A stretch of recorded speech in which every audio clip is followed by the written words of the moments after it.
Subscribe करें historical TV India YouTube channel को और दबाएं इस बेल आइकन को ताकि आने वाली वीडियोस की अपडेट आपको मिलती रहे।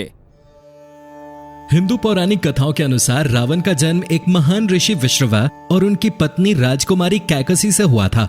हालांकि रावण ने लंका पर चढ़ाई की, लेकिन वो एक उदार और प्रभावी शासक था जो कि अपने स्वाभिमान पर टिका रहा। रावण एक परम भगवान शिव भक्त, उद्धट राजनीतिज्ञ, महाप्रतापी, महापराक्रमी योद्धा, अत्यंत बलशाली, शास्त्रों का प्रखर ज्ञाता, प्रकांड विद्वान, पंडित एवं महाज्ञानी था। राजाधिराज लंकापति महाराज रावण को दशानन भी कहते हैं। सभी ग्रंथों को छोड़कर महर्षि वाल्मीकि द्वारा लिखित रामायण महाकाव्य में रावण का प्रामाणिक इतिहास मिलता है। जैन शास्त्रों में रावण को प्रति नारायण माना गया है। जैन धर्म के 64 शलाका पुरुषों में रावण की गिनती की जाती है। जैन पुराणों के अनुसार महापंडित रावण आगामी 24वीं में तीर्थकर की सूची में भगवान महावीर की तरह 24वें तीर्थकर के रूप में मान्य है। इसलिए कुछ प्राचीन तीर्थ स्थानों पर उनकी मूर्तियां भी बनाई गई हैं। रावण का परिवार। रावण ब्राह्मण पिता और राक्षस माता का पुत्र था। वाल्मीकि रामायण के अनुसार रावण पुलत्स्य मुनि का पोता था, अर्थात उनके पुत्र विशर्वा का पुत्र था, जिसमें महर्षि विश्रवा की 2 पत्नियां थीं, ऋषि भरद्वाज की पुत्री वरवर्णिका और कैकसी। वरवर्णिका ने कुबेर को जन्म दिया और कैकसी ने अशुभ समय में गर्भ धारण कर रावण, कुंभकर्ण, विभीषण और सुपर्णखा को जन्म दिया था। रावण ने की थी ब्रह्मा जी की तपस्या। कई हजारों वर्षों तक रावण ने ब्रह्मा जी की घोर तपस्या की, जिसमें हर 10वें साल अपना एक सिर काटकर वो चढ़ा देता था। रावण ने ब्रह्मा जी से वरदान मांगा कि देवता, दानव, गंधर्व, किन्नर कोई भी उनका वध न कर सके।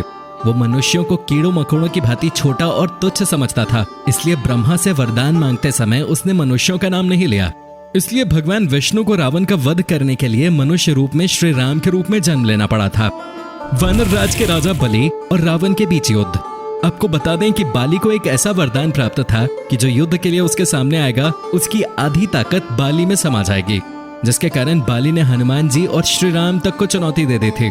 और अगर बात करें रावण और बाली के बीच हुए युद्ध की, तो बाली ने रावण को पटक पटक कर बहुत मारा था और फिर अपनी पूंछ में बांधकर लपेट लिया था। उस दिन रावण का सारा घमंड दूर हो गया था। 6 महीने तक बाली ने उसे कैद करके रखा था। रावण की नाभि में जीवन। ऐसी मान्यता है कि रावण ने अमृत प्राप्ति के उद्देश्य से भगवान ब्रह्मा की घोर तपस्या कर वरदान मांगा, लेकिन ब्रह्मा ने उसके इस वरदान को न मानते हुए कहा कि तुम्हारा जीवन नाभि में स्थित रहेगा। रावण की अजर अमर रहने की इच्छा रह गई। यही कारण था कि जब भगवान राम से रावण का युद्ध चल रहा था, तो रावण और उसकी सेना राम पर भारी पड़ने लगे थे।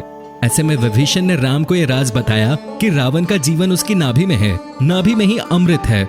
तब राम ने रावण की नाभि में तीर मारा और रावण को मार डाला। तो दोस्तों, आज के इस विषय में बस इतना ही। अगली बार फिर मिलेंगे एक और नए एपिसोड के साथ। तो अगर आपको आज की वीडियो पसंद आए, इसे लाइक और शेयर जरूर करें और अपने इस हिस्ट्री चैनल को सब्सक्राइब जरूर कर लें। धन्यवाद।